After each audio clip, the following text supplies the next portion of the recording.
അപ്പോൾ ഇനി അടുത്തതെന്ന് പറഞ്ഞാൽ നമ്മുടെ ഡോക്ടർ പൽപ്പുവാണ്.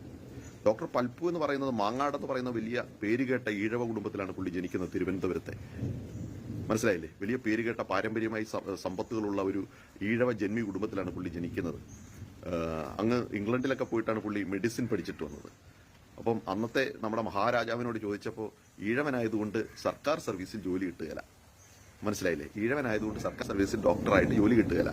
അദ്ദേഹം പോയിട്ട് തന്റെ കുലത്തൊഴിലായ ചെത്ത് ചെയ്യാനാണ് ഈ അവിടുന്ന് കൽപ്പന വന്നത്. അപ്പോൾ ഈ പണക്കാരനാണ്, ജന്മിയായിരുന്നു എന്നുള്ളതിന്റെ എന്തെങ്കിലും ഈ പ്രിവിലേജ് ഡോക്ടർ പൽപ്പുവിന് കിട്ടിയോ? ഡോക്ടർ പൽപ്പുവിന്റെ അച്ഛൻ, ഭഗവതി പത്മനാഭൻ എന്ന് പറയുന്ന ഡോക്ടർ പൽപ്പുവിന്റെ അച്ഛൻ അക്കാലത്ത് ഇംഗ്ലീഷ് വിദ്യാഭ്യാസം നേടിയ വ്യക്തിയായിരുന്നു.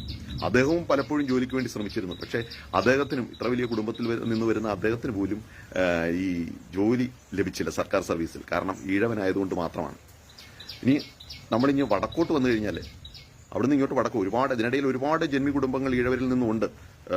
അക്കാലത്തും ഇക്കാലത്തും എക്കാലത്തും നമ്മുടെ കേരളത്തിന്റെ ഏറ്റവും വലിയ സാമ്പത്തിക നില കൈകാര്യം ചെയ്യുകയും അതേപോലെ ഏറ്റവും അധികം ആളുകളുള്ളതുമായ ഒറ്റ സമുദായമാണ് ഈ ഈഴവരെന്ന് പറയുന്നത്. ഏതാണ്ട് 24% ആളുകൾ ഈ 3.5 കോടി ജനങ്ങളിൽ ഈഴവരാണ്. അപ്പം രാജാവിനേക്കാൾ, അന്നത്തെ തിരുവിതാംകൂർ രാജാവിനേക്കാൾ സാമ്പത്തികം കൈകാര്യം ചെയ്തിരുന്നവർ ഈഴവരിലുണ്ട്. വൈദ്യന്മാരുണ്ടായിരുന്നു, വലിയ സ്കോളേഴ്സ് ഉണ്ടായിരുന്നു, ഭൂവുടമകൾ ഉണ്ടായിരുന്നു. പക്ഷെ ഇതിന്റെ ഒന്നും ആനുകൂല്യം ഒരിക്കലും ഈ ഈഴവർക്ക് കിട്ടിയിട്ടില്ല. കാരണം ജാതിയുടെ പേരിൽ. മനസ്സിലായില്ലേ?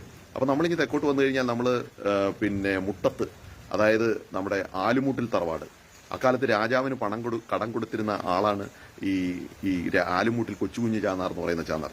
ഏതാണ്ട്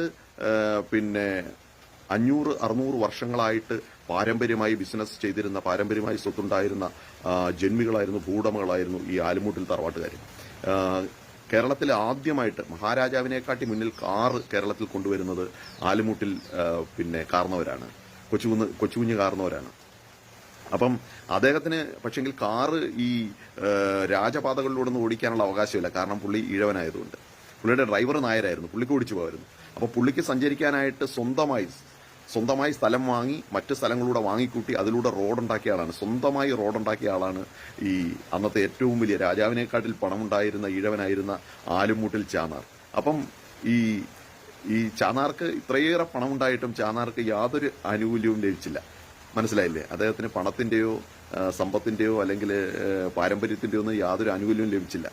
അദ്ദേഹത്തിന് ജാതി കാരണം പൊതുവഴികളിലൂടെ സഞ്ചരിക്കാൻ പറ്റില്ലായിരുന്നു. അപ്പം ഈ പറയുന്ന ഈ വിഡ്ഢിത്ത പോസ്റ്റ് പോസ്റ്റ് ചെയ്താലും ഇത് പരമവിഡ്ഢിതമാണ്. ജാതി എന്ന് പറയുന്നത് ഇവിടെ സൃഷ്ടിച്ച ഒരു സാധനം തന്നെയാണ്.